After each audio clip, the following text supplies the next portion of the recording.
Welcome to Fun and Games Side Quests. Every episode is a different host sharing a video game they love and why they love it. We are greeted by a solitary character in an orange dress playing the flute, and our first puzzle.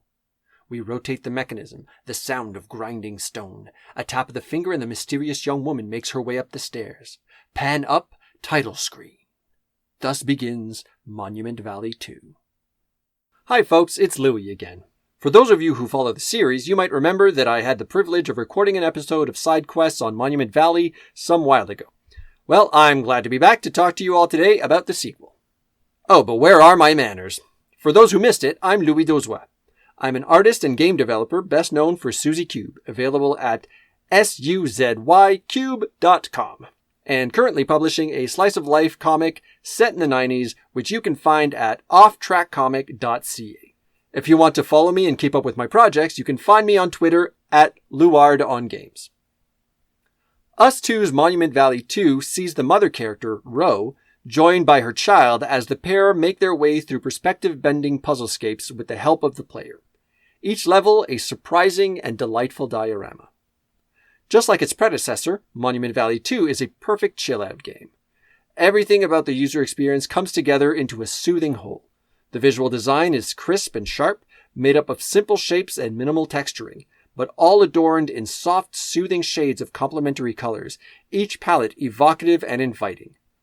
Audio is another standout. The soundscape is, again, soothing and evocative. Music is subtle and used sparingly, but always effective. And the ambient sounds and tactile sounding interactions lend the world a richness rarely seen in much larger productions, let alone a restrained mobile title. Animations and sound effects marry to further lend a sense of tactile presence to the world of Monument Valley. And I dare you not to smile at hearing the pitter-patter of the child's jaunty steps as she jogs to keep up with her mother. Much like the first game, Monument Valley 2 strives to tell a coming-of-age tale. Unlike the first, however, this time is the story of a mother and child. A multi-generational tale of tradition and growth, of a mother learning to let her child find her own way. In the game's opening levels, we see the child mimicking her mother. She performs the actions of the ritual without understanding their significance.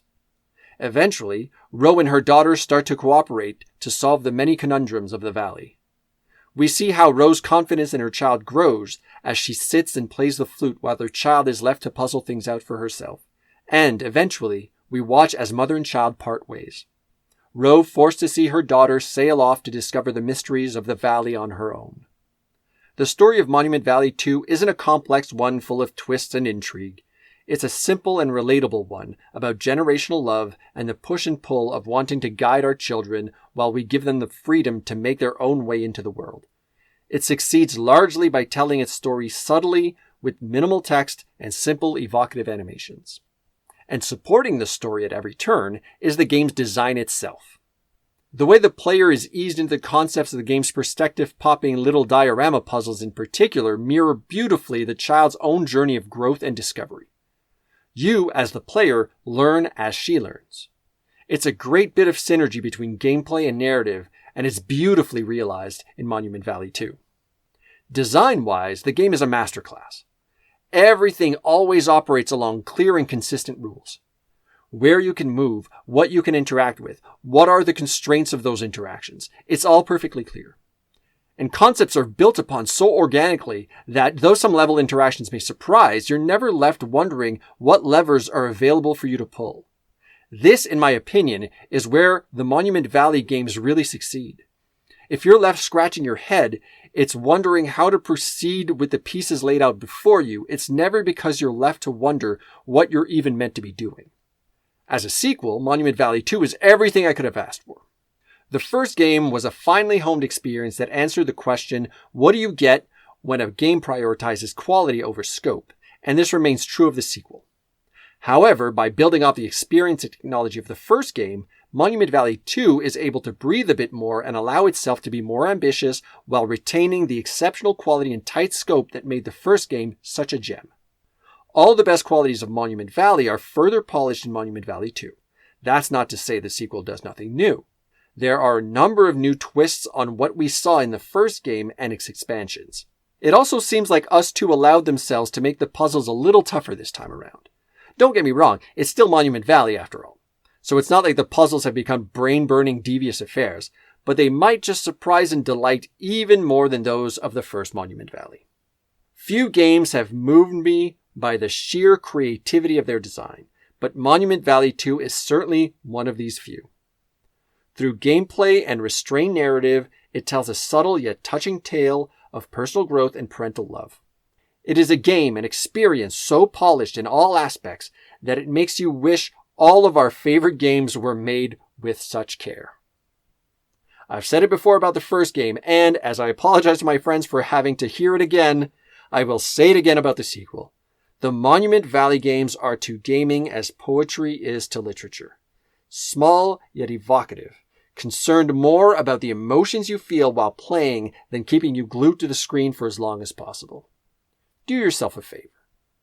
Take some time for yourself. Curl up on the couch under a cozy blanket with a soothing hot beverage and lose yourself in the puzzle box world of Monument Valley 2.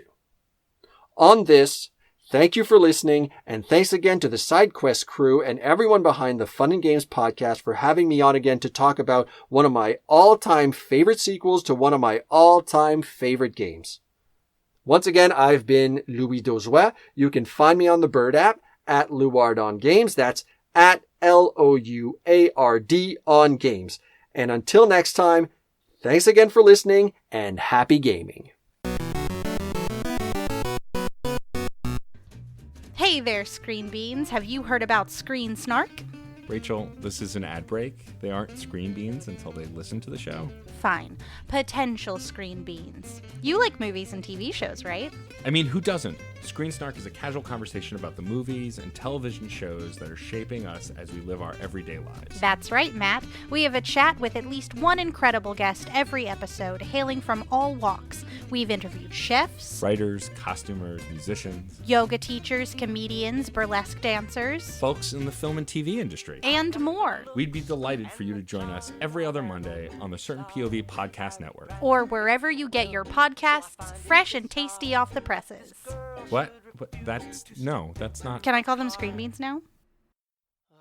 Fine. Screen Beans! So tune in and we'll see you at the movies or on a couch somewhere. 'Cause you're a whole Screen Beans now. She will be mine. Aurora. CPOV. CertainPOV.com.